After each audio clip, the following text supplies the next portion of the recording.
हनुमान् श्रीपदो वायुपुत्रो रुद्रो नघोजरः अमृत्यवीरवीरश्च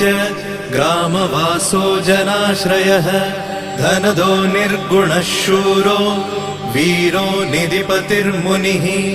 पिङ्गाक्षो वरदो वाग्मी सीताशोकविनाशकः शिवः शर्वत्परो व्यक्तो व्यक्तो धराधरः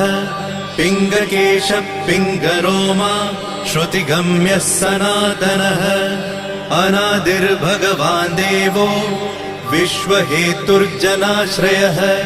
आरोग्यकर्ता विश्वेशो विश्वनाथो हरीश्वरः भर्गो रामो रामभक्तः कल्याणप्रकृतिस्थिरः विश्वम्भरो विश्वमूर्तिर्विश्वरूपो